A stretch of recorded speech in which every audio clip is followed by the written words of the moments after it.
The following stream contains mature content and subject matter. Viewer discretion is advised.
Good evening, everyone, and welcome to McStabber Studios for episode 2 of The Way Home for the Holidays. I am your game master, Relynn, also known as Mama McStabber in Twitch chat, and tonight I have playing with me. Hello, I am Lonhee. You can find me at Lonhee10 on Twitch, also Lonhee on Twitter, and I am playing Rosalina. Hello everyone, I'm Seva Navo in Twitch, and I'm Sashin, and I am playing Alfie. Hello, my name is Brad, TimberBrad411 in chat and in Twitter, and I will be playing Eugene Abrams. Hello, I am Aaron. I will be playing Corey Winters tonight. You can find me at Great Cthulhu everywhere, including chat. Excellent. So, the last session we had last week, what these Lost had done. They had been wandering for some time through dense wilderness, some coming from the mountains, some from plains areas, some from dense forests, some from what even seemed like almost jungle. But they all ended up converging on a well-worn dirt path that led, from their recollection, east and west. And they started going east along this path after converging together and starting to get to know each other. They stumbled upon an area in the wilderness where some townsfolk were processing some lumber. And after a tense conversation, there was some accusations thrown. Perhaps Alfie might be a witch, to this one town folks' opinion. But Eugene was able to get information that the supervisor of this team that were doing lumber work had lost his children. And his wife was beside herself back at home in town. And they were referred to go down to town and basically talk to the supervisor's wife to find out what was going on and to get a place to stay for the night that was safe and possibly a meal. So they did, with some reluctancy from a few members of this group of lost. Some of them are a bit distrustful. Some are just very cowardly. They basically...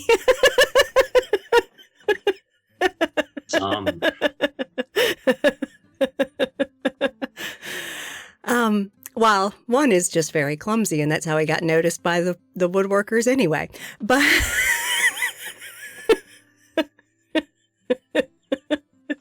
so they made it to town and found this town was really very strange. There wasn't many people, and the few that they could see, most of them were in the church. There was a general store, and they found the house of the woman that is married to the supervisor. But they noticed that there was no children in this town, that it was all adults at this point. And they went to this woman's house and partook of her food and partook of her shelter she offered after discussing things and finding out some details about this woman. She's more than just a townsfolk. She's actually Fae. And they agreed to find her children, which they saw photographs in the home of the children, thinking that they might be young, but no, these children were actually pretty much grown by the time they went missing. The woman told them that they would be able to get some supplies from the general store in the morning, but that they would need their rest before they headed off into the North Wood to go after her sister. That was the one that basically becursed this town. So that is where we pick up. It is now morning, my lost souls. There were multiple beds available in this home. The woman had told you that her and her husband had planned on having multiple children, but just the two were all they ended up with.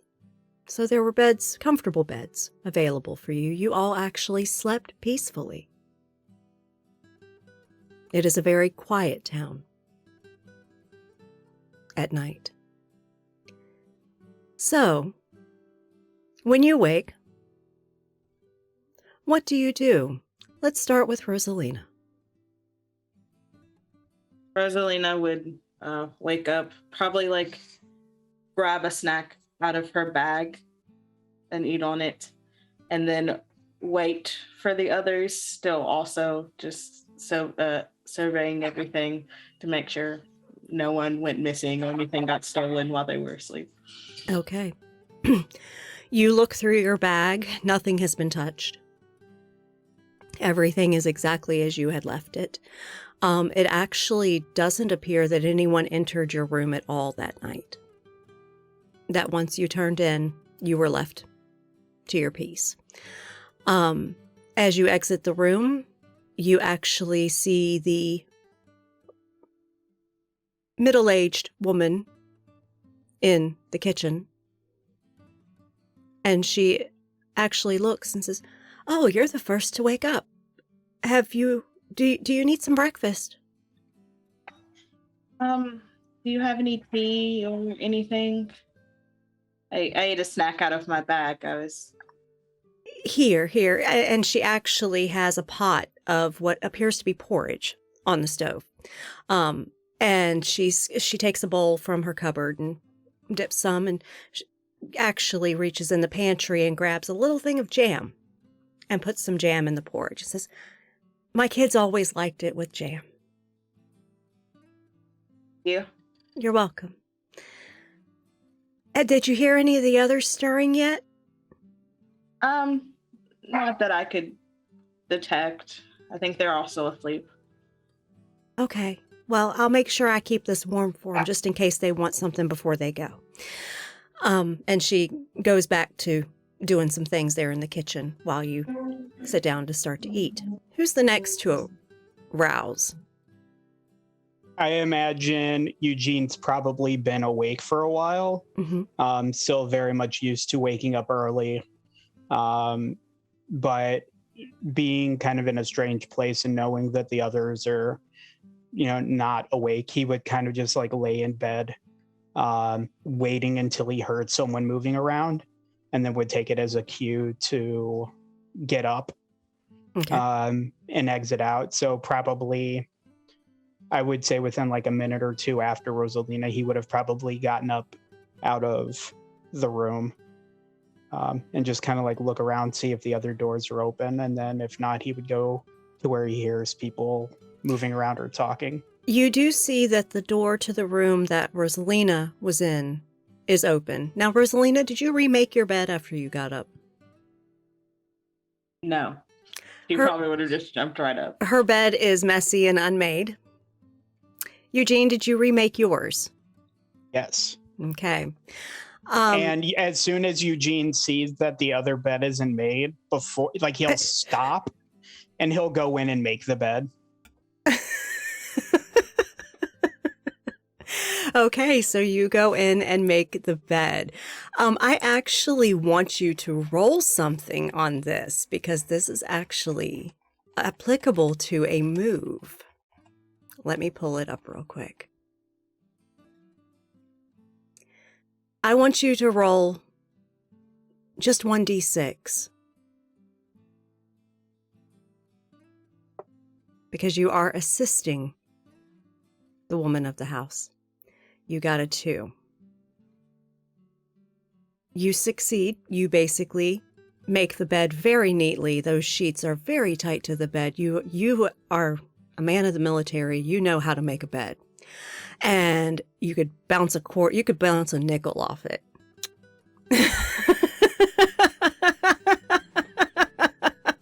It looks like it has never been touched by the time you are done making that bed. And you turn and leave the room and head into the kitchen where you hear talking between the lady of the house and Rosalina. And as you enter, Rosalina is taking a bowl of porridge over to the table, and the woman of the house looks at you and says, "Oh, good, you're up too. Would you like some porridge?" Oh, please, ma'am. I'd appreciate it. And she makes you a bowl. She puts some jam in it and sits with you. My boys always liked it like this.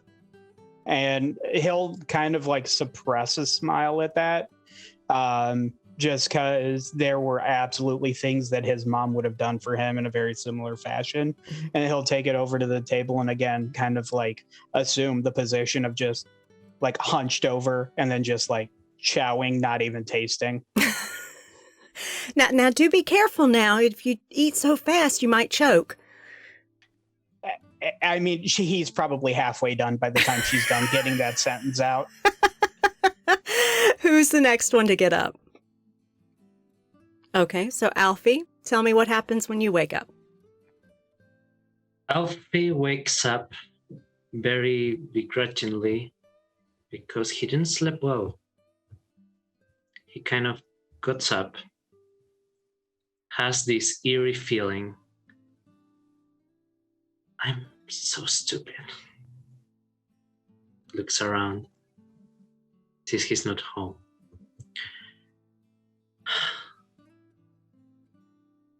And he will just like look at the bed, doesn't have energy to do it, will just go down. Okay. Alfie, you are presently feeling very lost. Like you are not certain you'll make it home. Alfie, looking at the room, actually realizes he misses his room, which is a weird feeling because he doesn't remember everything about his room, but he misses it. But you know this isn't it. This isn't it at all. Mm-hmm. So as you leave the room and head towards the kitchen, you see both Eugene and Rosalina at the table. Eugene has nearly cleaned his bowl already, while Rosalina is probably picking at the food a little bit. Hey, y'all.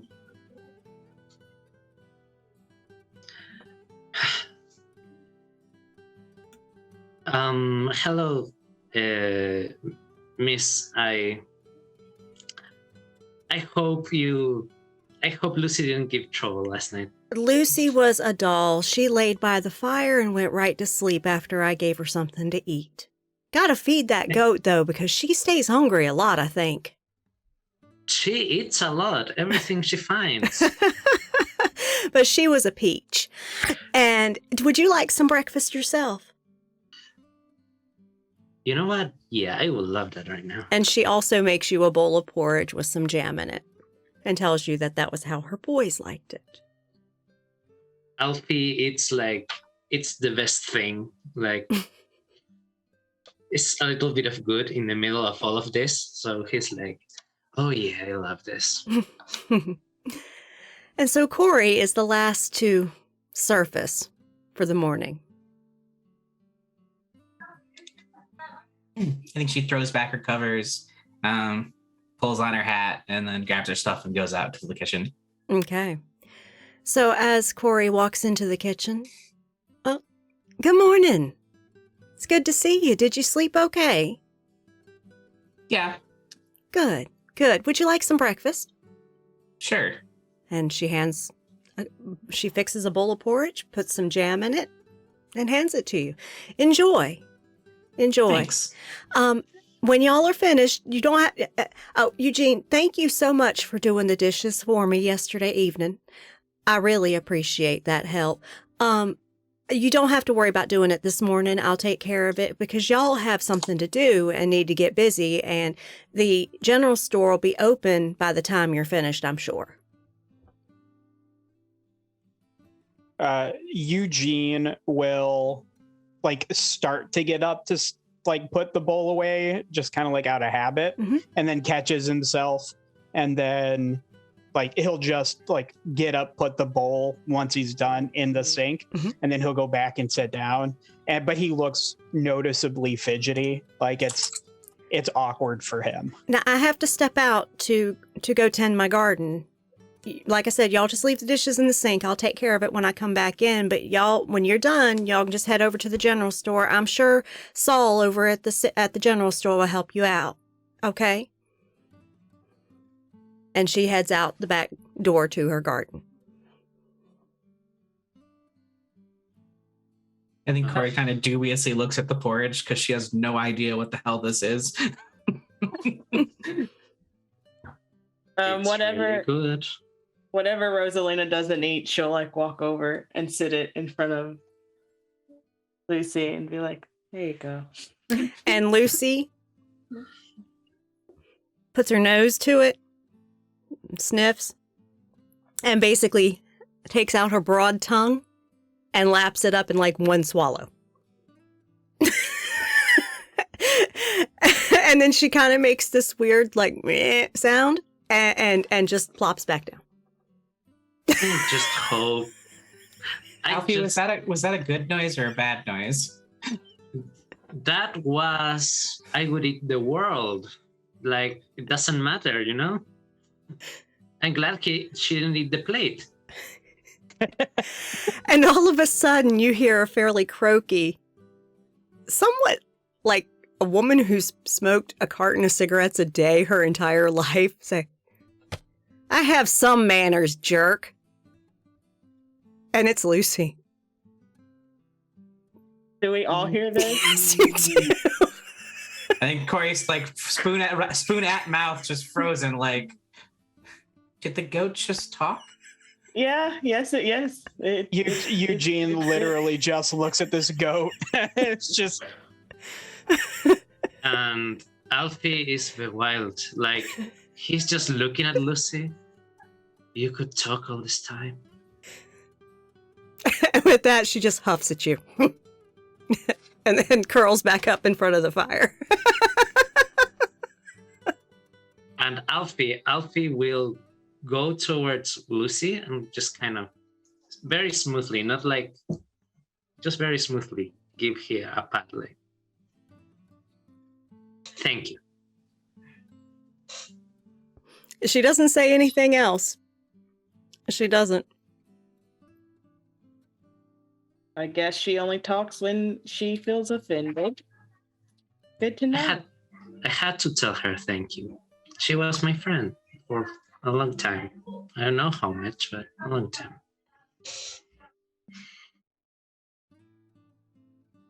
Eugene, like once all of the bowls and plates and everything are done, like Eugene will collect them up and put them in the sink, but not do the dishes because he was told not to. But at the same time is already like going through his head about making the other 2 beds. Well, you know that she told you that the general store is open by the time y'all are finished. Eugene, did I saw a brink of a map? Oh yeah, and so like once the table's clear, he'll grab the map and just kind of like lay it out on the table and show it to him.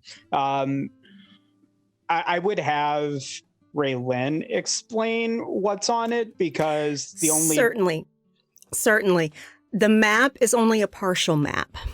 It basically shows different landscape markings, and it shows a path, probably the path you were on. It shows the mountains off to basically towards the south, forests in the north, and some forest at the base of the mountains there in the south of the path.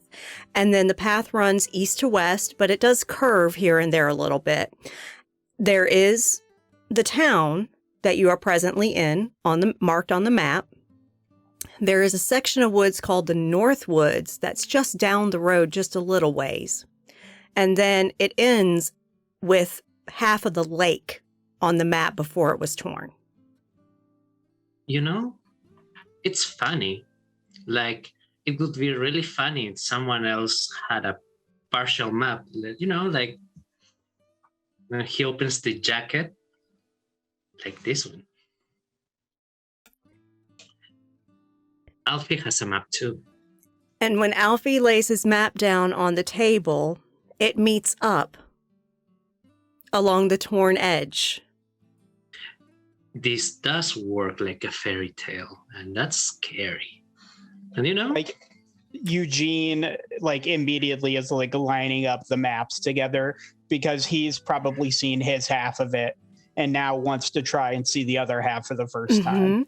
And there is the rest of the lake. The lake is actually very large, much larger than you would have thought looking at your part of the map, Eugene. There is a mark where the path runs into the lake that says ferry. Ferry. And across this large lake is another mark that says ferry and a path leading further east. The path ends up going past a few other locations that are marked. The ink has been a little bit smudged on them, hard to read. But then there is one to the east that says portal with a question mark. And it's along the mountains that you saw across the lake, around that mountain ridge.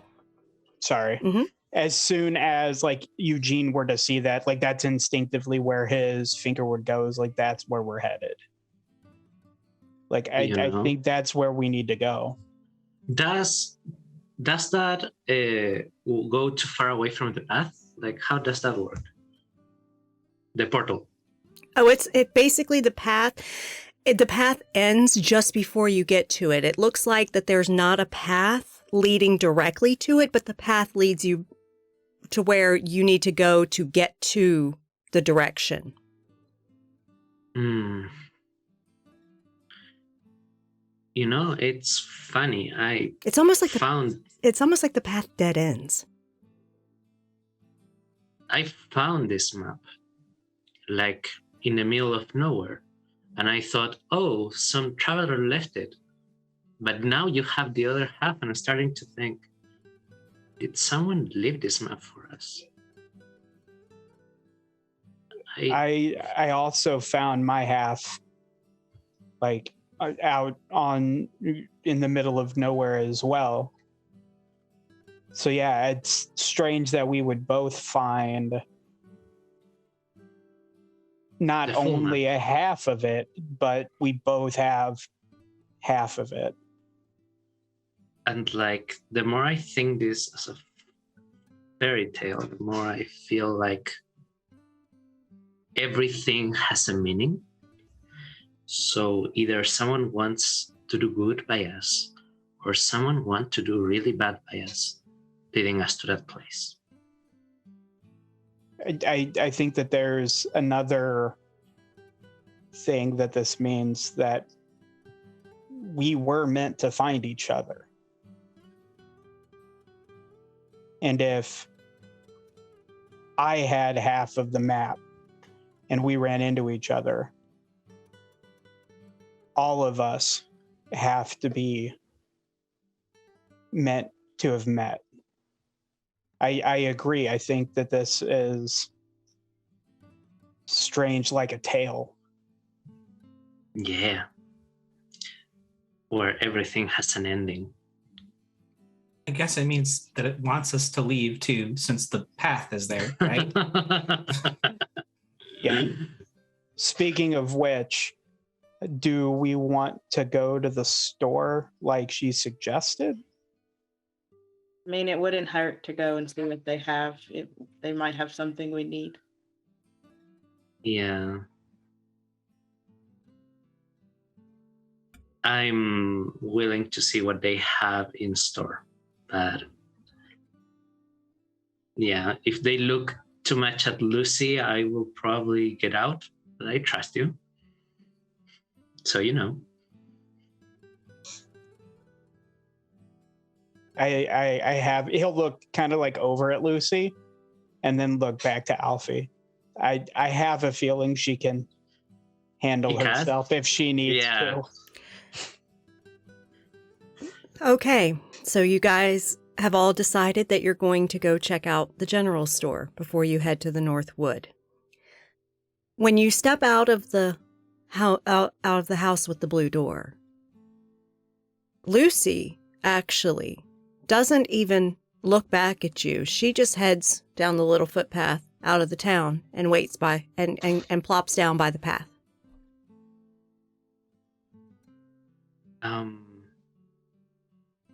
Before she fully leaves, I will just say again, thank you, Lucy. She just wanders off and sets her butt down on the path, waiting for you all. She's a good goat. And then Eugene will kind of chuckle and just, better not keep her waiting then. Yeah. And Eugene will start walking for the store. Mm-hmm. As you come up to the store, you see a young woman, not a child, but a young woman sweeping the front porch of the store. And as she sees you walk up, she's, "Oh, good morning. I heard we had visitors here last night. My name's Mary. Saul's inside. He can help you out if you need help finding something. We don't have much, but whatever we have, you might be able to get." Thank you, miss. Mm-hmm. And she continues sweeping. And y'all walk in, and there's a bell on the door when you walk in, and you see a slightly older gentleman behind a register. Oh, good morning. Good morning. Something Good I can help morning. you find? Wanna see what you got? Well, got the shelves there, and you can take a look and see what we have. We got, and these shelves are some of the non-perishables. Some of these over here is supplies if you're going to be traveling by foot and such and needing stuff. And over here is things for gardening and things like that. Eugene, so with the shelves, are they tall enough to where, are they like the tall kinds of shelves where if you're This in is- between them, you can't see anybody else, like the next aisle, or you can Eugene- see over them. Yes, Eugene is actually very comfortable in this store. It seems very familiar to a general store like he had at home. The shelves are tall. Many of them are pretty bare, but they are tall. The younger folks here that are more modern would consider this like an old-timey Walmart.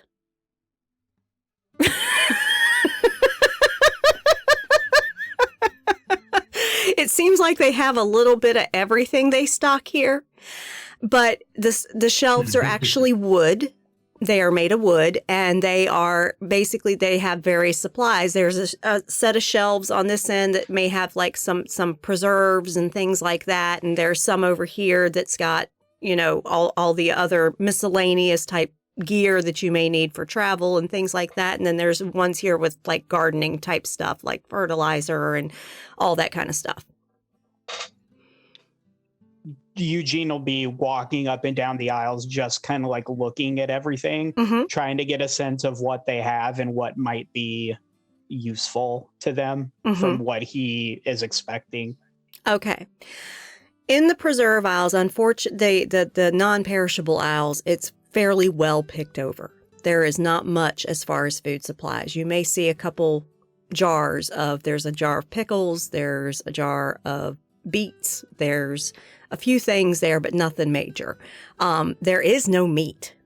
None at all. It seems like mostly preserved root vegetables that you find at best, and there's only like 1 or 2 jars of each of those. And then the aisle with the supplies is actually slightly more well-stocked, but still fairly thin. It's almost like this town hasn't really seen trade in a while, is the feeling you get. You see, surprisingly, 4 canteens, some rope,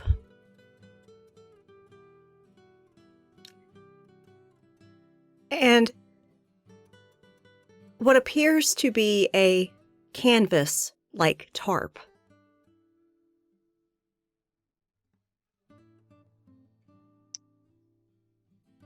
And then in the gardening aisle, there's a few tools and things, like there's a hoe, there's a shovel, there's, and the fertilizer and seeds and stuff like that. Probably a supermarket, but I'll take it. Eugene will kind of look sort of quizzically at the comment, not entirely sure what a supermarket would be. But Sir Saul, was it? Yes. How much, and he'll kind of specifically point out the canteen's rope and the tarp. Mm-hmm. How much for these are, and then like kind of instinctively, like Eugene is like, he knows that there should be some sort of a price, but he also realizes that he hasn't really seen money.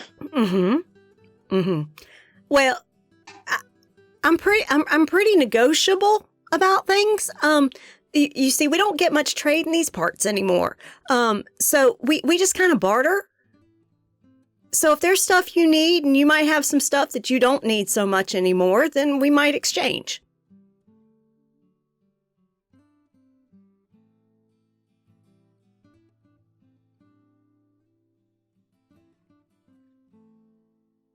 We are going to travel. We would like a bundle of the gear. All right, so what you got to exchange for it? We're going to de-gear your aisle, so, and he pulls down the weirdly jacket to a pickets. You're going to give him your pickaxe. Oh, and he looks at this pickaxe. This could be useful. Yeah, didn't have one of those. No, we don't have these. We haven't got supply of iron in ages to make any tools. Oh. This could be very useful. You each can you can take all the supplies you need. This can be very useful. And Alfie, because you offered him your potential weapon of a pickaxe, you can remove 2 to spare. Alfie will sigh because he says, that was kind of cool, but okay. And now, you guys have successfully bartered for the canvas tarp. And Eugene, you, being the experience that you've had when you feel this, you actually feel it's been treated with something? Some kind of resin? You figure it's Like a type of waterproofing. He'll like run his fingers over it, and it's just kind of got like that. There's like a tactile memory to it. He doesn't necessarily remember why he knows what it is, but he definitely knows what that feeling means. You actually feel a flash of memory occur to you. A rainy night, out in the field, before you went to war. Training. And the canvas tent above your head, preventing the rain from drenching you. When you run your hands over this piece of canvas, knowing what its purpose is, and take it within your possession, this is an anachronism. And you remove a despair. Eugene will, like, as he's running his finger over it, it's like you can kind of see that it's bringing back like a happy memory of like a camping trip or something where he remembers using something similar to this. And that he noticeably looks like he kind of gets like a little bit of a smile, kind of perks up a little bit. This is perfect. Rosalina, when you pick up the rope, it's not a heavy, thick, coarse rope. It's actually a fairly smoothly woven rope. Glancing at the canvas that Eugene is picking up while he's starting to smile, you notice that there are little riveted holes along the edges of this canvas that this rope likely goes into. And you get a flash with this rope in your hand of Hawaii. You see palm trees and beautiful water. And you remember seeing fishermen with their rope nets, loading them onto their boats. Why, you couldn't have been more than 4. Your mother had taken you out for a walk.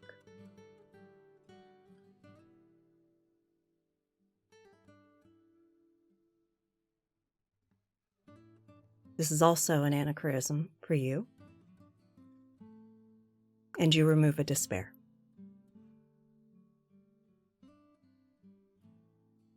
And please explain how this makes your character feel.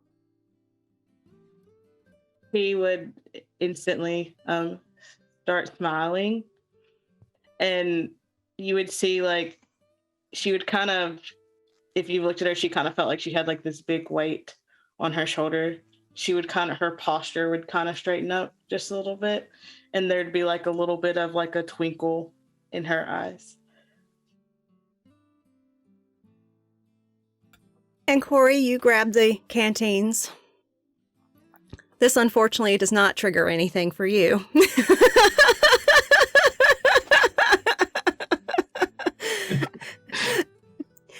But you all grab that, and when and Saul's still got this pickaxe, and he's just looking at it, just in awe, and he's like,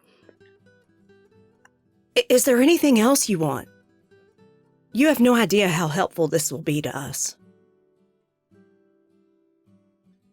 Eugene will look over at the shovel.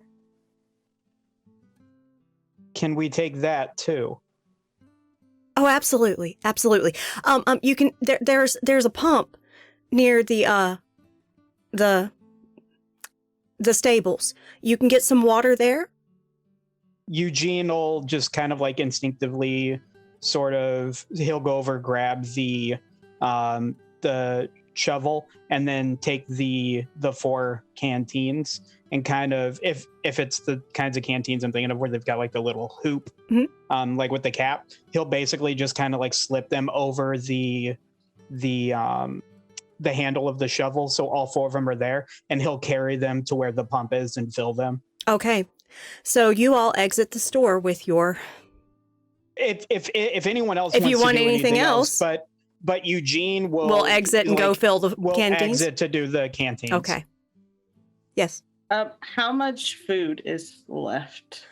It is definitely not enough to last for a long-term trip, but it is enough, granted very vegetarian, to basically last maybe a day or two.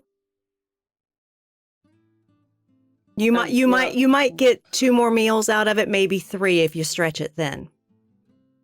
Well, before we leave, Rosalina's going to grab some of what little is left on the preserved stuff and take that as well, so we have the extra food. Okay. And Saul he just nods and looks at Alfie. Thank you so much. Thank you so much. One last thing. And he will point to the fertilizer, and he'll be like, "We may need that." Okay. Seriously, y'all can take whatever you want for this. Mr. Saul, cheer up today. Alfie will kind of just take the fertilizer and leave the store. Okay. Corey, is there anything else you would like to grab while you're there? No, I think she was going to sticky fingers the food anyway, so we're good. Okay. Okay. All right. So all of you have now vacated the general store. Mary actually sees you walk out with these various things. And as the last one, man, y'all must have really traded something good. You cleaned us out. Well, hopefully it's as worth it for you all as it seems to be for us. And you know what? Living it makes me feel better for some reason. You know, sometimes that's the way it goes. Sometimes that's the way it goes. Well, y'all, wherever y'all headed today, y'all have yourself a safe journey, okay? Thank you, ma'am. Take care. Mm-hmm. Yeah. Have a good day. And she just smiles warmly and gets back to sweeping. It's a large porch in front of the store. There's big windows for the general store and all. And you guys all walk down. You've got these filled canteens on the shovel handle. Yeah, and like Eugene's kind of like walking with it on like over his shoulder kind of, and it's just got all of the canteens there, and he figured that he'll just carry it for everybody for now. Okay. I will say you can all mark off the water need for your characters. You have satisfied the need for water. You now have a canteen that is filled each. And if by chance it does empty, you know there is a lake coming up that you might be able to refill it from because you looked at your map. So, with that, you all get to remove a despair. If you can. Oh. If you are already at -3, then you have already maximized bottoming What out a swing. the despair. So with all this done, you head down the path. Lucy gets up as she sees you coming. And she looks at you, Alfie, and says, "Took you long enough. Let's get going."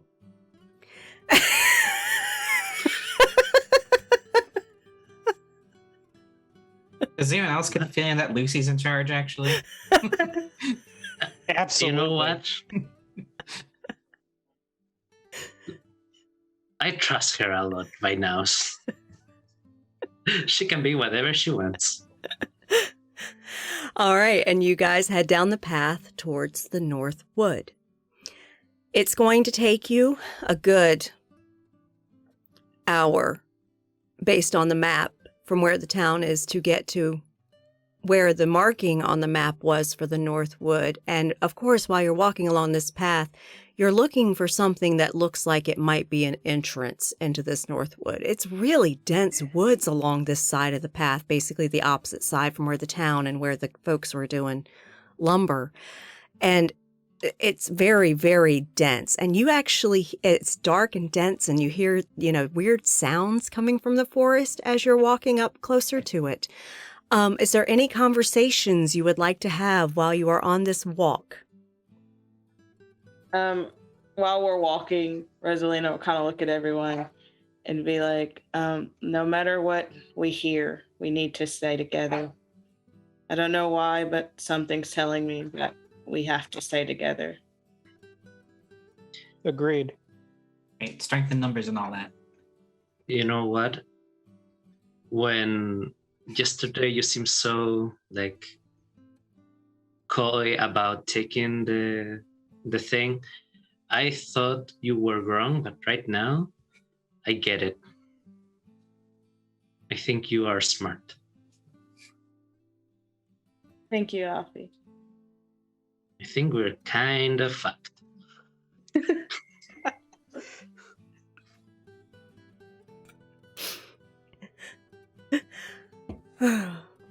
Does Corey have anything to say?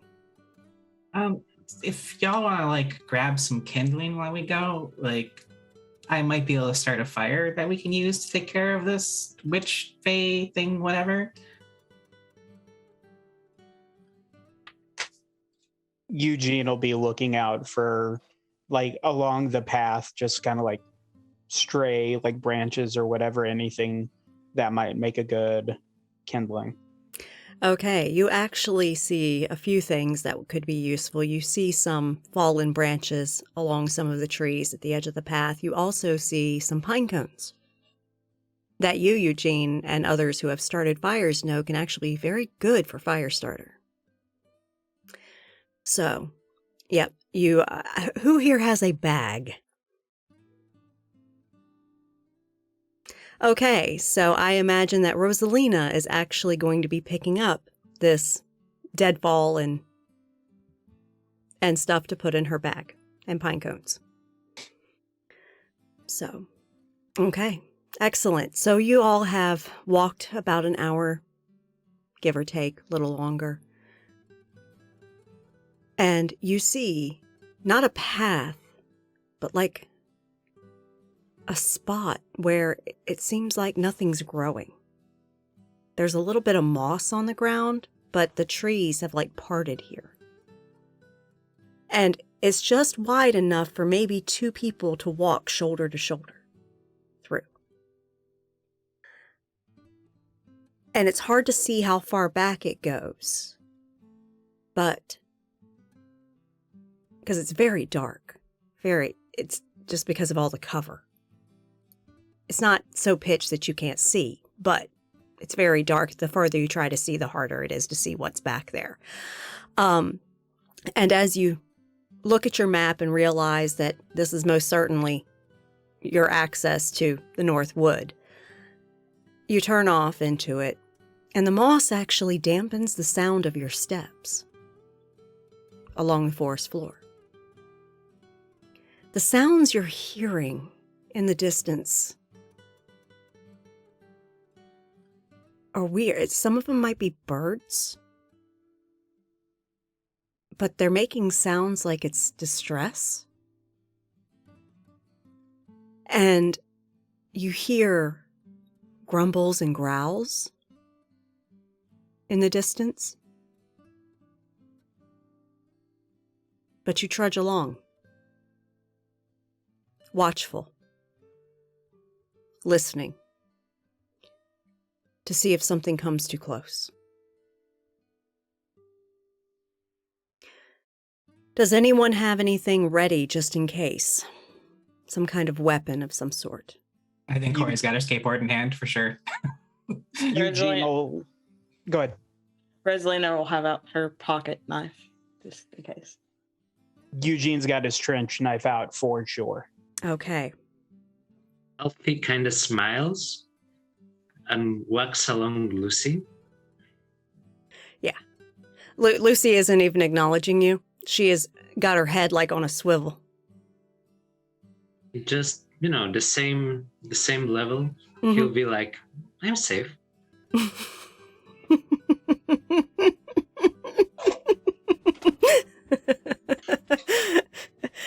So you all walk. It seems like an awful long time. You can't even tell what position the sun's in because there's so much cover above you. And the walkway that you're on seems to open a bit. It's a little more room, so you're not having to be crunched up together. And you're able to space out a little bit, and the noises are getting a little bit louder. And as you come to a place where you start to see some light coming through, the sun is actually directly overhead. It's now noon, midday. Now, y'all know you left shortly after dawn, and you were not walking that long.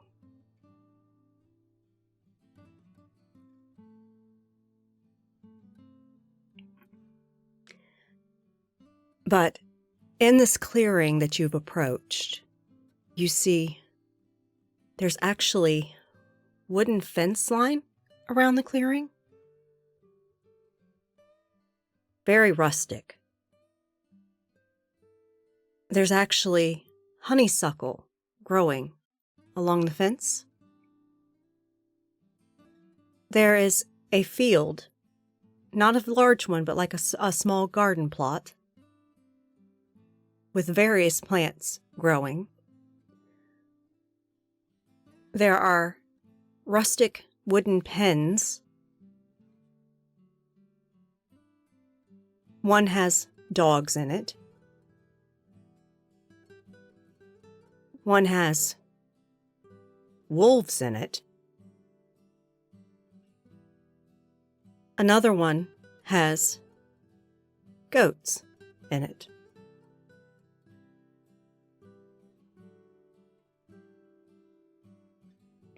And then you see behind these pens is a small cottage.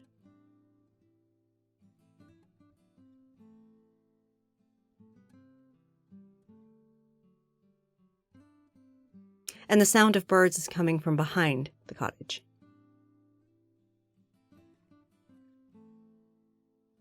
But you don't see anyone here. What do you do?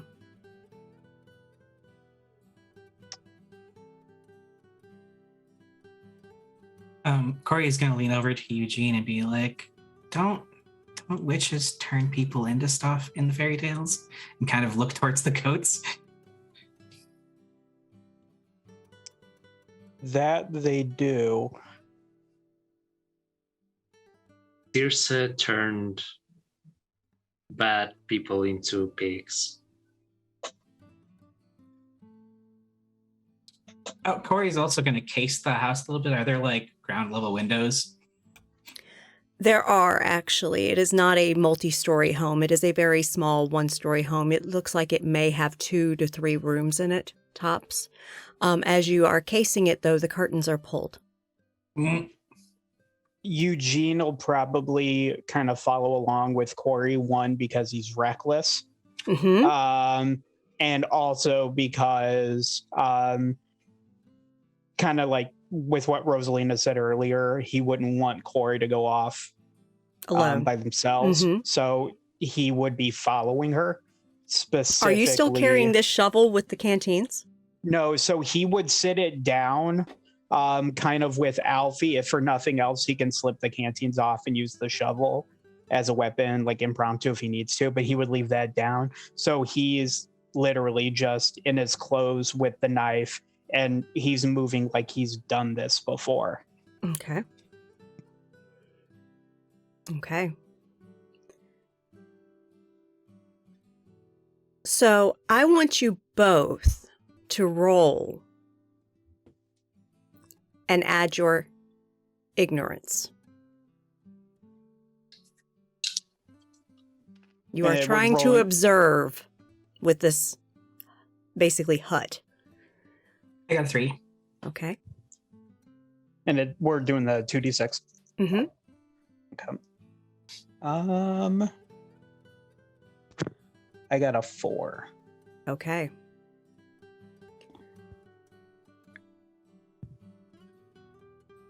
As you both are casing this place and trying to check it out, when you circle it once, you see behind the house birds in makeshift cages. And they are squawking and flapping, trying to get out. You come back around towards the front, and as you get near the door, you hear a woman's voice. Well, if you're done looking around, are you just going to come in or what?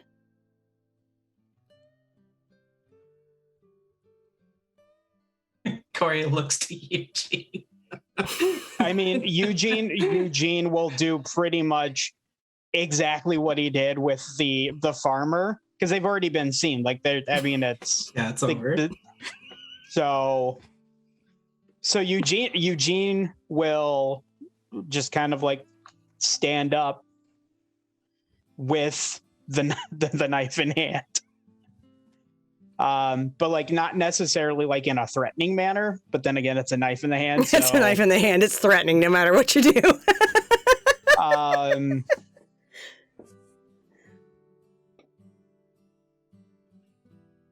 Yeah, Corey will stand up in a while and like tuck the skateboard, but like have a good grip on it if she needs to. Okay, so the two of you, are you about to enter? Yeah. What about... I'm gonna wave to everyone else. Like, okay. Yeah. And Rosalina and Alfie, what are you going to do? When Rosalina sees Corey like waving at them to come over, she'll look over at Alfie and be like, should we go? Or should we let... Okay, we don't have to go. But I mean, should we is a good question, but are we is probably yes. But we need to stay together, and I don't want to go either, but I think to get out of here we kind of gotta stay together, so I guess we should go. You know, I have this feeling when you're getting a bad movie from the store and you're like, I hope this is the movie I bought. I mean, you have Lucy. Lucy will protect us, right? Right, Lucy? And she just looks at both of you and snorts. Hey. Okay. I'm shitting my pants, but let's go. Okay. All right. So the other two come up to the two that are near the door. And I grab the shovel. You grab the shovel. Okay. Lucy does not move. She just sits right there by the canteens because you've left them sitting.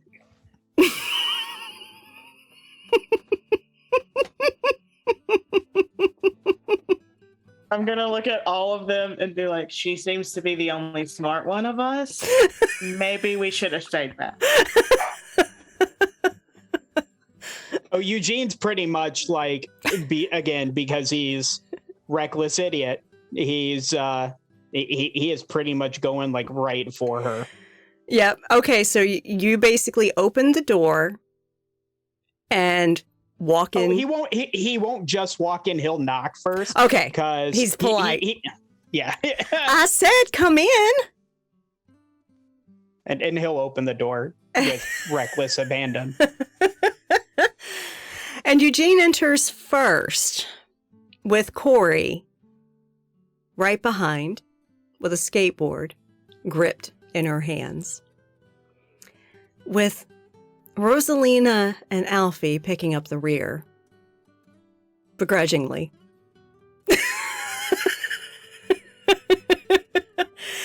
And when you walk in, you actually see a young-looking woman with long red hair. She does not look a damn thing like the woman in the house with the blue door. So let me guess, that old biddy in that damn town sent you to come kill me. Seems to be under the impression that you're kidnapping children. Hell no, I'm not. Her children were fucking grown and that town is dying. They left. Hell, one of her sons is running the fucking ferry. The other one's on the other side of the damn town, the other side of the damn lake.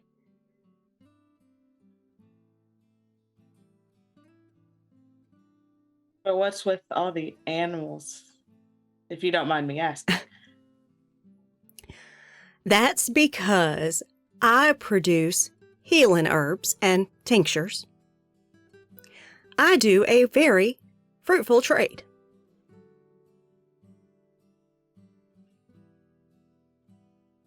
I would like, in my mind, to say bullshit. Okay, so what are you going to do for that? Are you going to, let's see.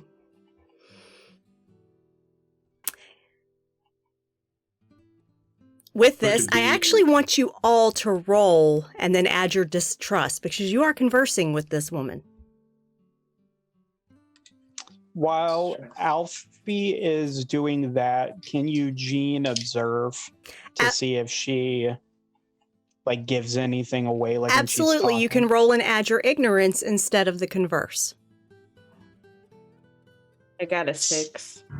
Mm-hmm. I got an 8. Corey got a 4? Yeah. Okay. Corey, you know that this woman is actually telling mostly the truth.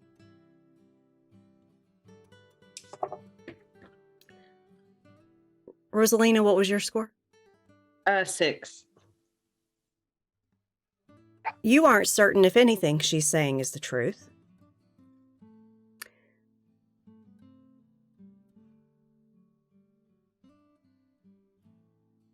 But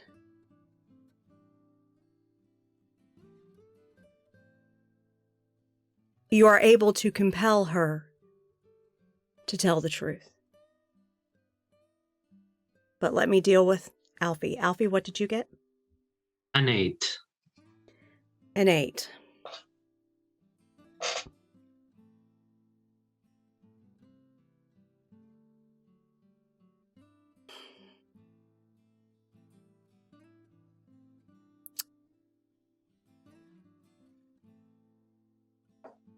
You realize that this woman is a witch.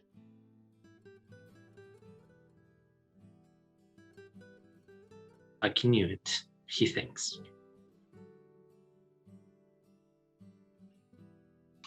So, Rosalina, would you like to compel her to tell a truth while Eugene observes? Yes.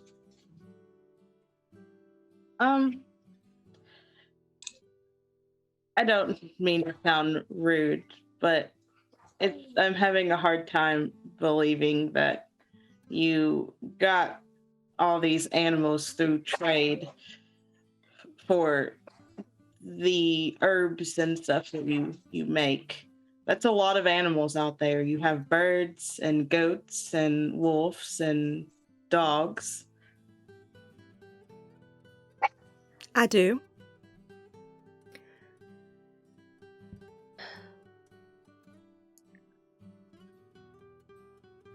Some of them I've stolen. Some of them I've captured. But some of them have been given to me in trade. What are you doing with all of them? I use them. For what exactly? I don't have to tell you that.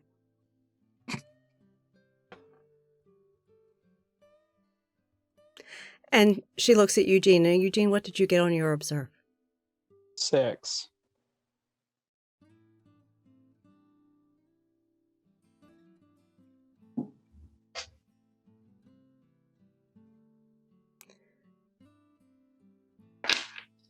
You reveal that the next layer of this witch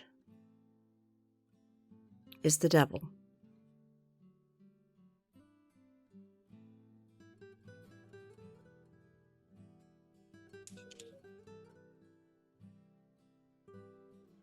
So You see a glint in her eyes as she looks at each of you.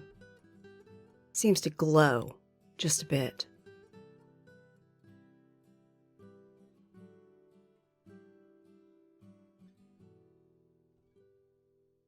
And she looks and says, "Oh, you're an observant one, aren't you?"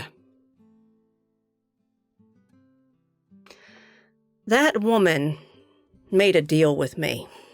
And you see this red-headed woman shift in her chair. She gets a little larger. Horns actually come from her temples and curl around her ears. Her skin takes on a rosy pink glow. And her eyes look like fire. That woman made a deal with me. And she has worked that town up into a damn frenzy, trying to get me killed. Because she doesn't want to pay up.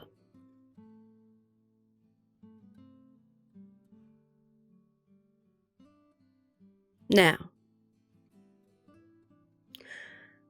I think you realize that even with your shovel and your little pig sticker there, and well, I don't even know what the hell you think you're going to do with that board.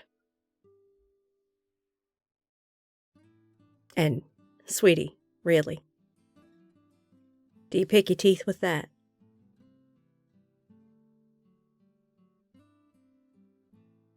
Nobody she has ever sent to kill me has been successful. Most of them are out in my yard.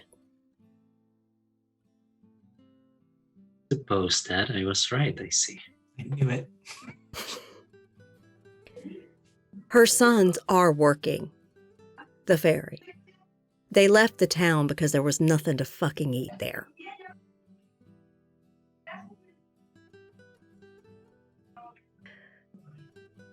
She promised me something and never delivered for what I gave her. I gave her her husband and the opportunity to be a mother.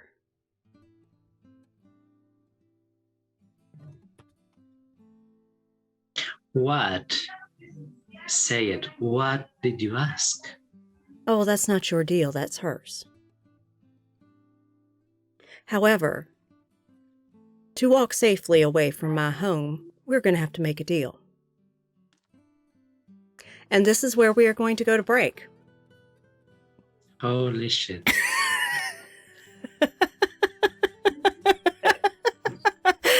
From the frying pan into the fire. No one let Eugene talk.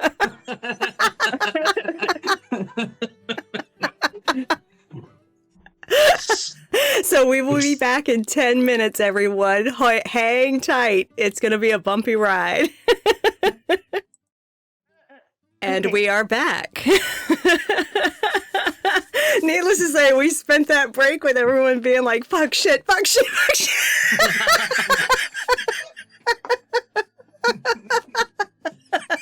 Fucking Yeah, shit. mostly me.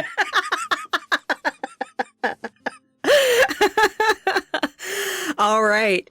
So, you are in the home of the devil herself. So, that woman basically sent you to your death because she doesn't want to pay her debt. You do not owe her a damn thing. And then she turns and looks at Alfie. But you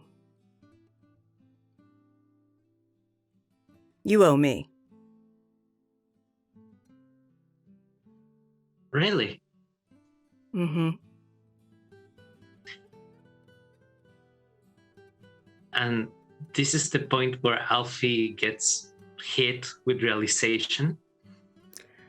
I sent Lucy out to look for lost souls. No. Oh, she's No. a good girl. She's a very good girl. She actually was one of the town folks' daughters.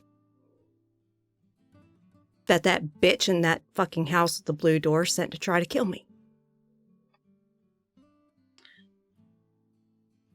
Lucy didn't set me up for this. We choose this. Lucy didn't set you up for this. You walked right into this. So,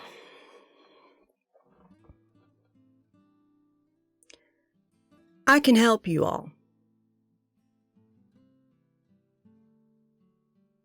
But it'll cost.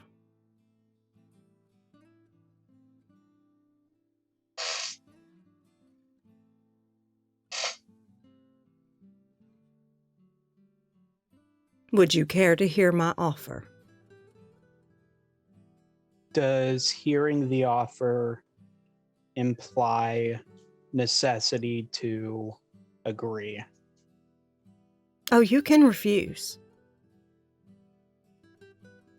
Our paths will cross again, and I'll try to entice you with a better offer when you're more desperate.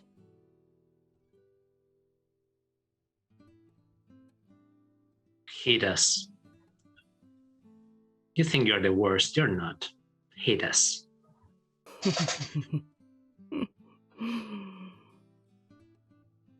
I'm not so bad. I promise my deal will be very straightforward. No questions about it. You'll understand it completely.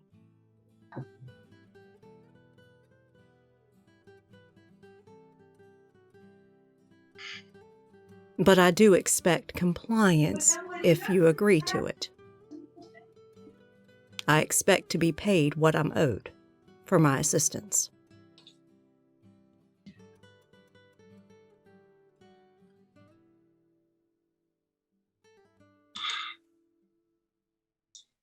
Hear it. Okay. I can ensure you get passage on the ferry across the lake.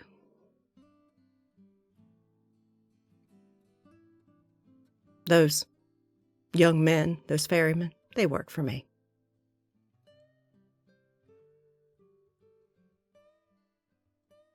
Once they realized what their mama had done, they realized working for me wasn't so bad. It will cost actual money to cross on the ferry, and I can take care of that for you. The value is 1 soul. And she looks at Alfie. Yours.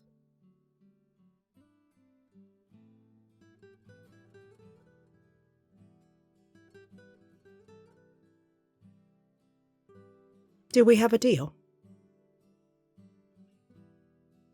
Alfie's legs will fail.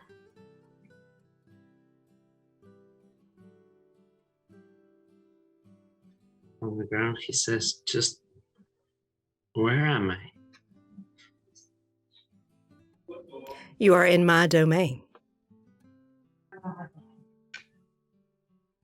This wilderness is all mine.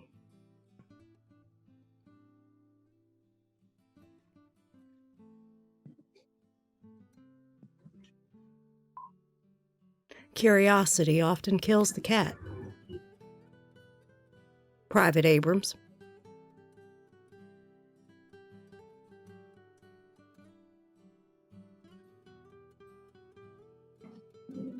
I want to go home. I know. We all want to go home. I know, and I'm going to help you. I didn't say I need your soul now. Just that it's mine.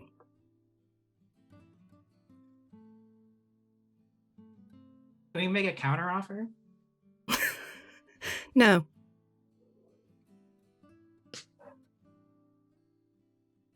Does it have to be Alfie's soul? Yes. Lucy has been with him for some time. I know everything she knows about him.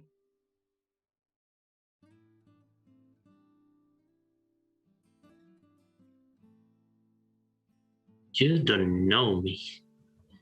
You're lying. Really? And since you've kneeled down because you've fallen to your knees, she leans over and whispers a secret in your ear. And it is one you told Lucy before you ever made it to the path.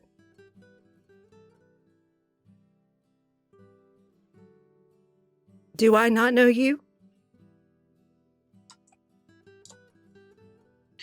He'll go back. He was playing brave, but this is not. This is.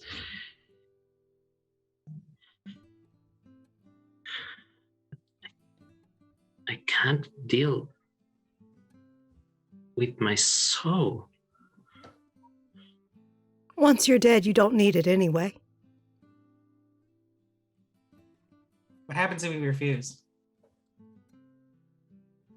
Well, if you refuse, I will chase you down. I know this wilderness better than anyone else, even your map. Yeah, that was my work too.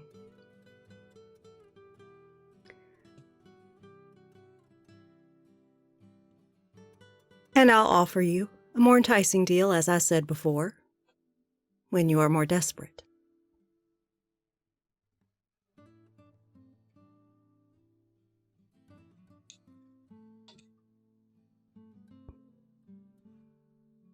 I mean, perhaps, Alfie, you would like to be a goat like Lucy.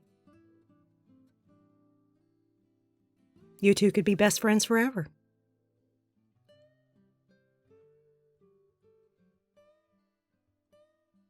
And Alfie tries to stand up, but his legs doesn't move. Like for some reason, he's fallen. He's lost control of his body. He'll try anyways. Eugene will put the knife away. Kind of, I feel like he would have gotten the sense that it wasn't going to do him any good with the observations he's made. Mhm. And he'll move next to Alfie and try and help him up. It's good y'all are sticking together. And like I said, I can help. Gonna have a real hard time crossing that lake without my help.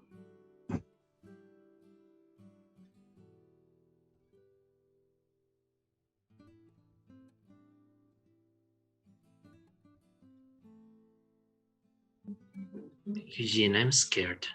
She looks out towards a window. While the curtains are pulled, there is a small gap in between the curtain, and day's wasting.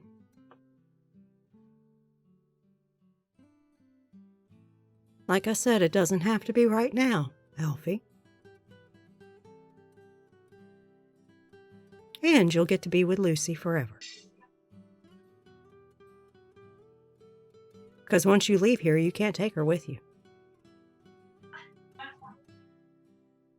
She's mine. You say that Lucy is a good goat. And She sticks two fingers in her mouth and whistles. And in comes Lucy. And Lucy walks right up to her, lays down, and puts her head on her feet.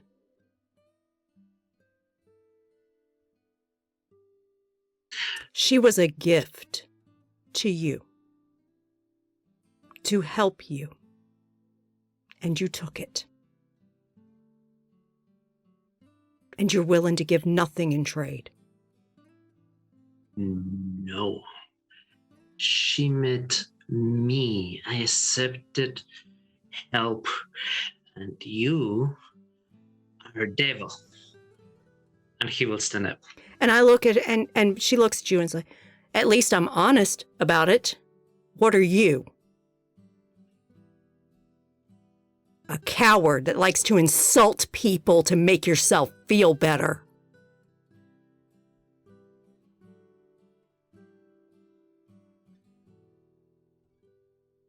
Which of us is more evil? Which of us actually causes more harm?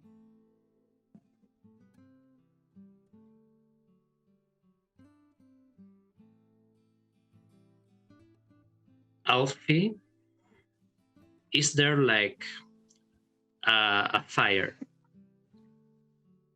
Question. Yes, there is.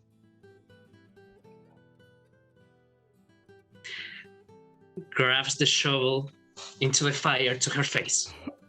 Okay, so you're going to try to roll on harm. I am trying that. What do I have to it? I'm pulling it up.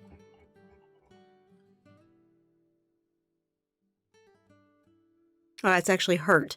You are going to roll and add your flaw. So whichever one is the +3, you are going to roll 2d6 and add that to it. I'm a coward. Mm-hmm.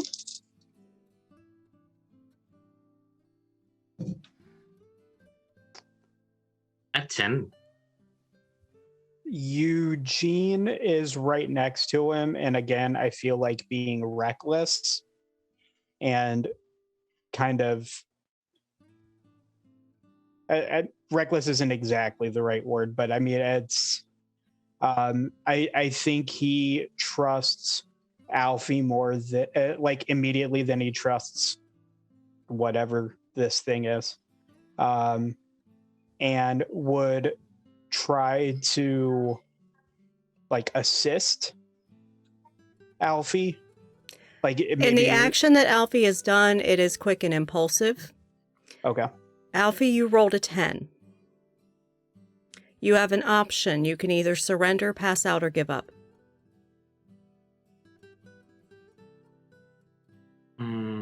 Because you have failed. Pass up meaning? That is meaning pass out as in like faint.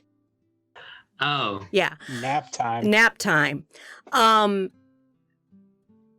will say what happens is this. You grab that shovel and basically grab embers from the fire to toss at her, and she literally just waves her hand and it goes to the floor.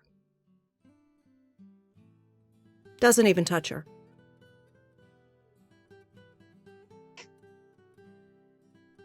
You know you are dealing with something very fucking powerful. I think at that, like Eugene is just like instinctively like putting his hand in front of Alfie, kind of like in that don't do anything else sort of gesture. At this point with this failure, Alfie has to surrender, pass out, or give up. I think Alfie feels a bit crushed. His hopes were a bit crushed right now, so he'll surrender. So now you've learned that you can't actually fight me.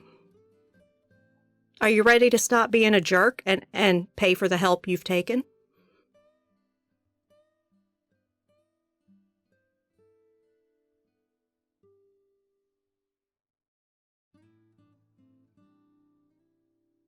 I think you're going to win. I usually do.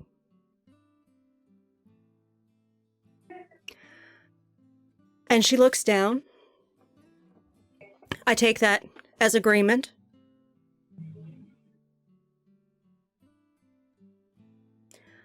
Lucy, and she scritches behind the horns of the goat. I need you to do me a favor. You're going to make a delivery down to Jason. And she gets up from her chair and walks to a cupboard, opens it up, takes out a little blue box that's tied with a white ribbon that's very long. And she takes this box and says, "All right, Lucy, sit up." Lucy does, and she ties the box around Lucy's neck. Now you deliver that to Jason with these fine folks. And she looks over and says, "In that box is the payment for your ferry passage. If you leave now, you can make it before nightfall. The ferry has accommodations that you can sleep on while they travel overnight across the lake."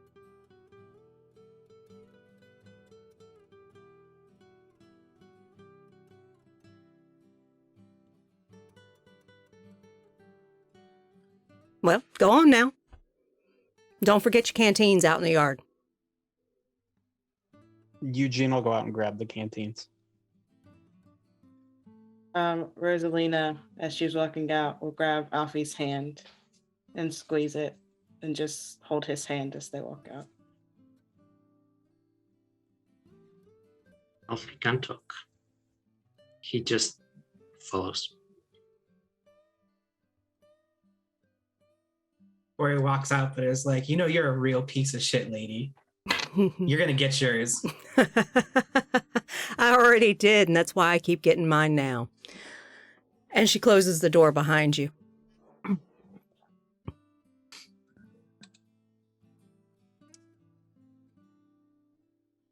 So you guys are out in the yard. Eugene has collected the canteens. Lucy is with you. He'll pass a canteen to each, so we each have our own.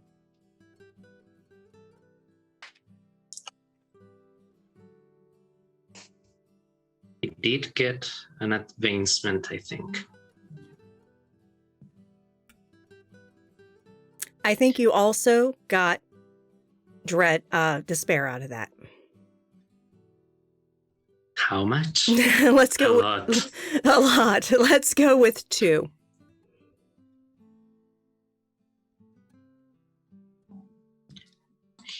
Less coward. Less coward. Okay.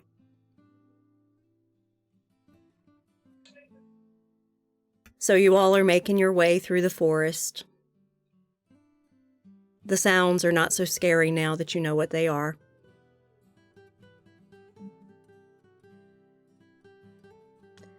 And you reach the path.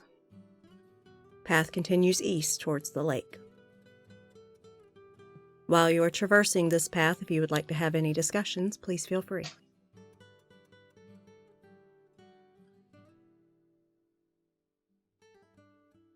Has to be a way to fix this, right? I mean, we could go back and let all the goats and birds and everything else out of her house. That's just me, though. I actually like that idea, but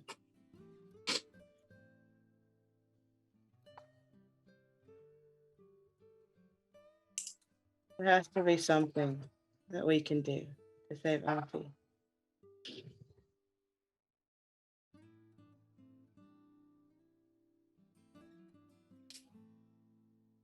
Well, I think step 1 is we stop trusting any adults in this hellhole.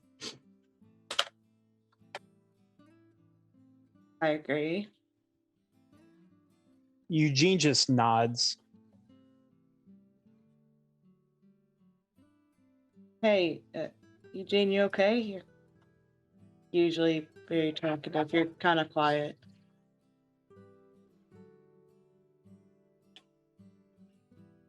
It was just something about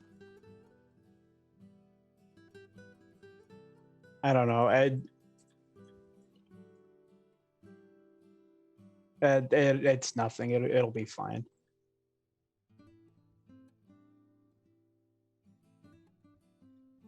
Maybe we can find something on the way forward.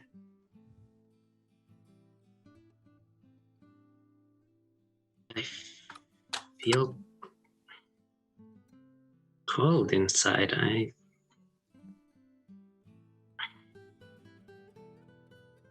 We'll figure something out, Alfie. There's no way I'm letting that bitch win. Know one thing: if we figure out anything, we shouldn't say it in front of. And Rosalina will like look over at Lucy. Lucy says, "It's not so bad. It's really not. We graze, we wander around, meet interesting new people. It's not so bad." Ever consider that your ass is brainwashed at this point? Have you ever considered that I've lived more than 6 of your lifetimes, child? As a goat. Not always. Lucy, she told us you were the daughter of someone. Were you a kid? No, I was a grown woman.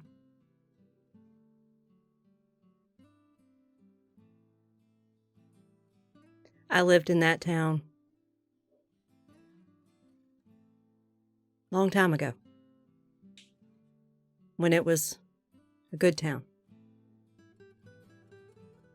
It's fallen to shit now. All because of that fucking bitch. And not the one that you just made a deal with. I'm talking about the one that sent you to her.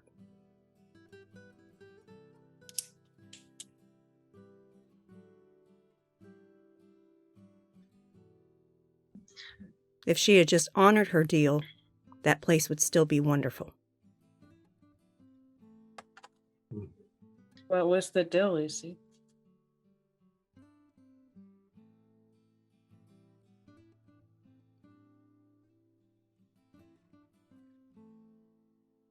She was supposed to give her firstborn to the devil.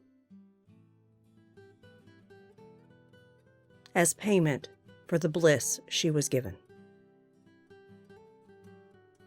Seems to me she got her deal. Mm-mm. She had 2 boys. Mm-hmm. And they both work for... Those weren't hers. They were once like you.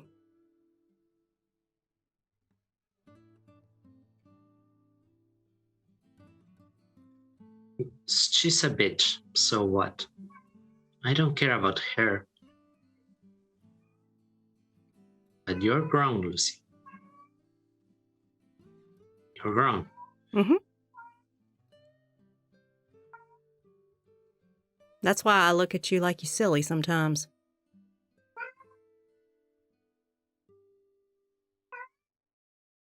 And she kind of butts you with her head. It's really not so bad.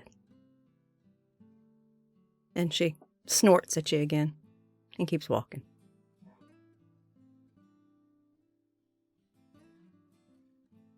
I imagine as like we're walking, Eugene will kind of like pull the knife out and he's just kind of looking at it. I feel like something between that knife and the conversation with her bringing up, selling your soul or making a deal for your soul, like something, it seems to like nag at the back of his head, but he can't quite put it together. But he's just staring at this knife like it's just a reminder of something really awful.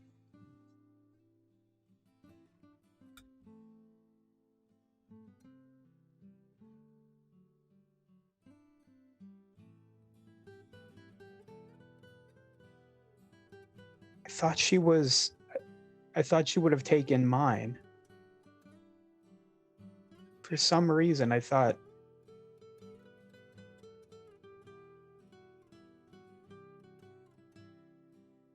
And he won't go any further than that. Like, he's just kind of like walking, looking at the dagger.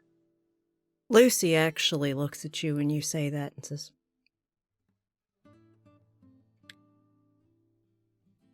she gets a bad rep.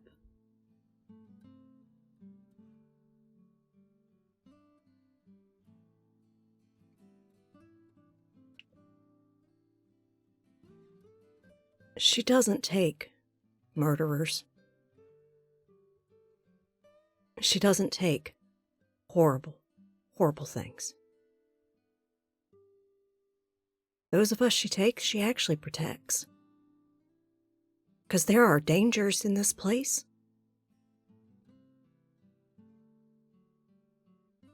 Like soul-stealing devils? You're so hyper-focused on that.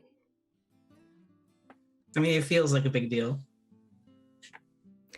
What are you going to do with it when you're dead? That's What so if, what if, unfair. what if everything you've been told is a lie? And this is all there is?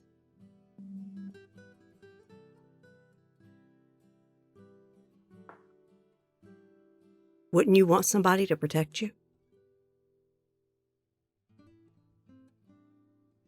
Just think about that. And she doesn't say another word.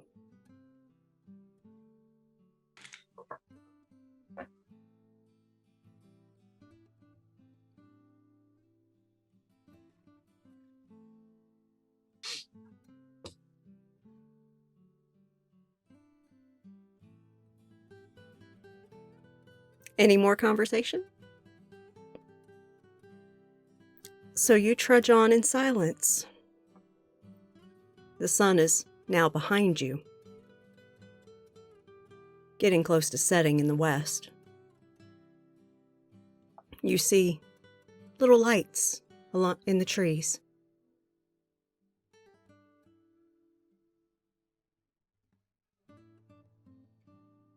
Almost like fireflies, but you know they're not. You've traversed this wild for some time, and you've seen them up close, and they're just little balls of light.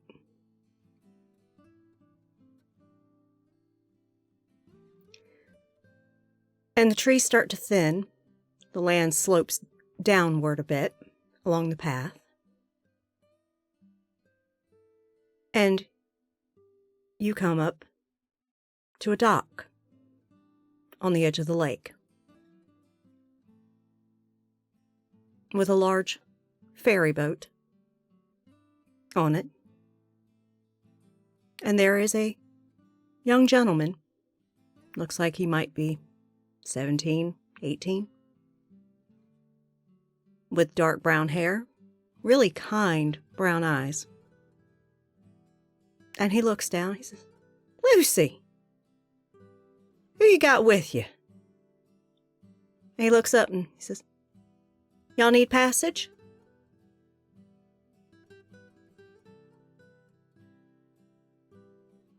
Yep. I think that's for you. And she'll point to the package. Very good, very good. The cost is a gold piece each. So the goat leans head down so that the horns don't poke the guy.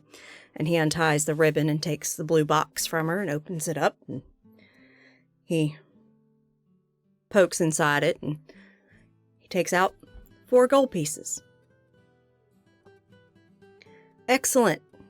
We'll be leaving shortly. There's food inside. There's beds. There's things for you to sleep. It's going to be a couple hours to cross the lake. So you'll get a little bit of a nap. Well, go on ahead. We'll be leaving shortly. And he actually leans down and pets Lucy. And Lucy walks up the ramp onto the ship.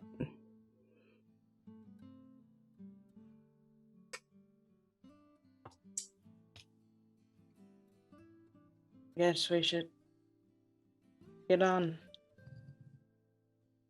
Eugene will he's still clearly something is just stuck in his head, and he's just kind of focusing on the knife, and then just sort of kind of almost like a zombie, just kind of walks on. It's like his body's going through the motions, he knows he's supposed to get on, but it's just the knife's kind of got a hold on him right now, and he just keeps looking at it. And he doesn't sit down on a bed. He kind of sits down against the edge of the boat, with his back against the side, and he's just kind of sitting there, kind of knees up, and his hands sort of resting, and the knife is just right there.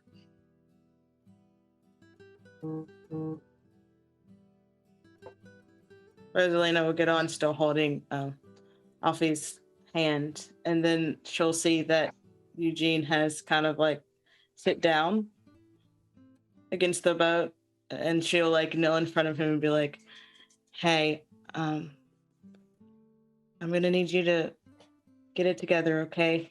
The only reason I'm not scared right now and freaking out is because you're the strong one. I'm not the strong one, okay? Please don't be in this fog. We need to keep our heads alert, and we need to just snap out of it, please."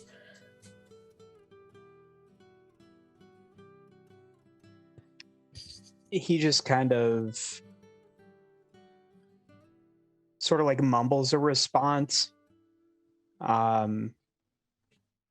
He's still definitely focusing more on the knife than whatever's going on around him.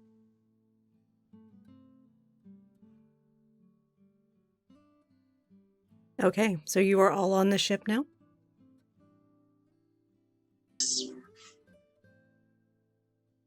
Well, the young man that you know is Jason has gotten on board and has basically started the boat to get it going. And it moves slowly through the lake. The lake is actually beautiful, especially with the sun setting on it. All the colors of the sunset are reflecting on the water.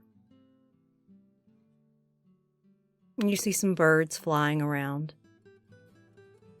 near the shore. If any of you look over the side of the boat, you'll actually see some fish swimming in the water. It's beautiful. And from the captain's chamber on top of the main quarters area of the ferry, he says, "Now, y'all just make yourselves comfortable. Like I said, it's going to be a while. But we'll get there. It'll be nightfall, but don't worry. We'll find somewhere for y'all to stay."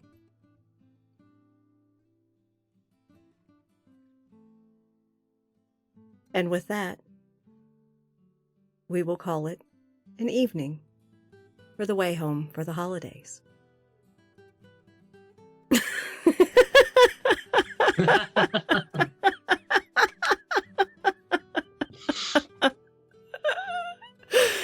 Woo! Okay, so that was, yeah. I had no idea I was going to go that route, but you know what? When y'all did what you did, I'm like, you know what? Yeah, we're going for it. So...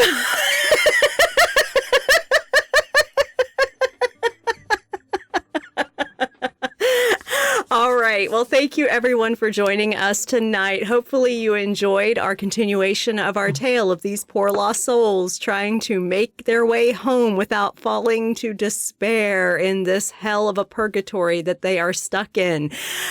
So if you've enjoyed what we've done, consider giving us a follow here on Twitch. If you are able to, you may want to consider subscribing to our channel to help support the channel. If you have Amazon Prime, you actually get one free subscription a month, and you may consider giving that to us. If you enjoyed the role play that these players have provided, bits and donations go straight to these role players. I do not get a dime of that. So please consider contributing bits or donations, and they will go to be dispersed to this table. For back content, check out our YouTube channel. These episodes go up on YouTube within 48 hours. So check out YouTube. We've got all our major McStabber streams. We've got Windy City, our old chronicles like Wraith and Changeling and Werewolf and all that stuff on there. We've also got a lot of one-shots and miniseries. My Monster Hearts is on there. This one's on there. Lots of great TTRPG content. We also have YouTube links to Haunted Chronicles. Those are the games run by Tamshu. And then we also have one for Ishvel that is the TIS run games like Call of Cthulhu, London Esoteric Society, which is a current campaign we are running. And then she also ran a D&D 5e stream named Ishvel that is on there that has concluded. Check out our friends. We have amazing friends that run amazing TTRPG content. Go over, give them a follow, give them some love for McStabber Studios. Check out their content because they're amazing. Also, there is merch available for McStabber Studio streams. There is nothing yet for the way home. I really think I need a goat t-shirt. I really do. Oh, yes. Maybe not anymore. Yeah. I went from loving the goat to deeply despising it. You know, with a goat, you don't get one knife to the back, you get two horns to the back. And of course, I cast this table from Discord.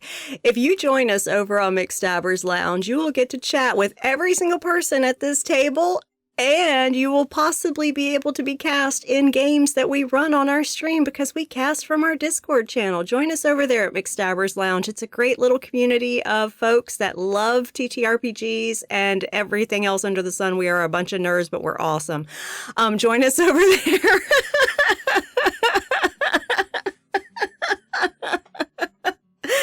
And coming up over the next week, the streams we are running, we have on Saturday, Call of Cthulhu, London Esoteric Society, Victorian era London, cult shit with lots of insanity.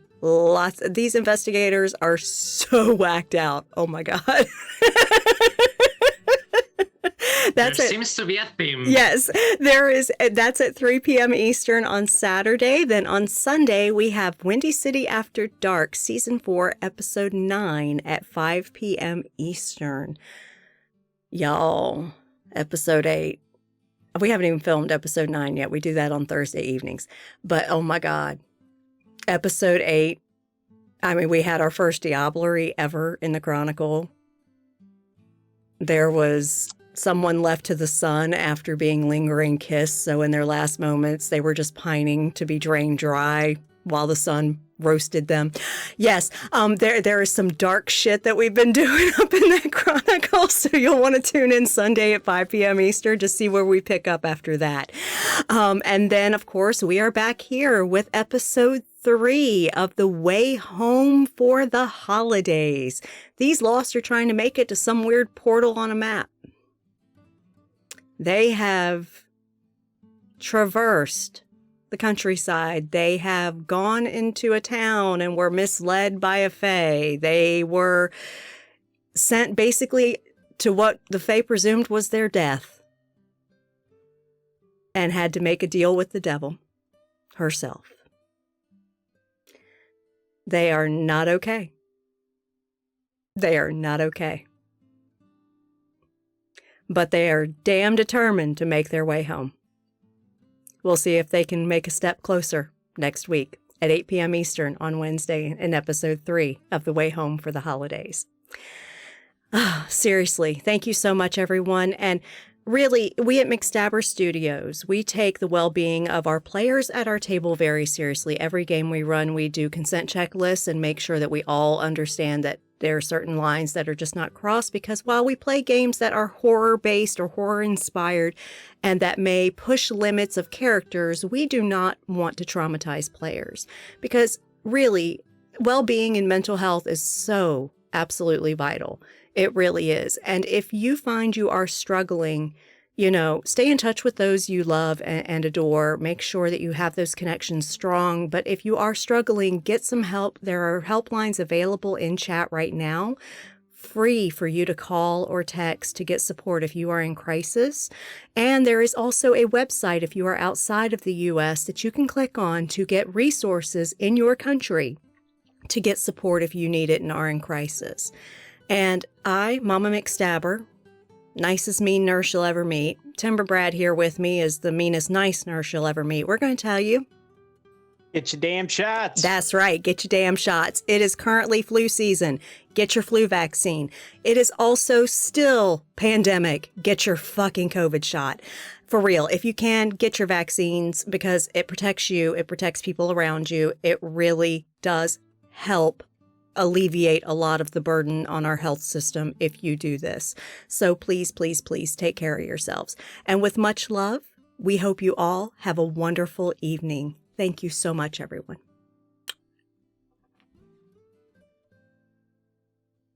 Have to find my cursor. Oops, oops, oops.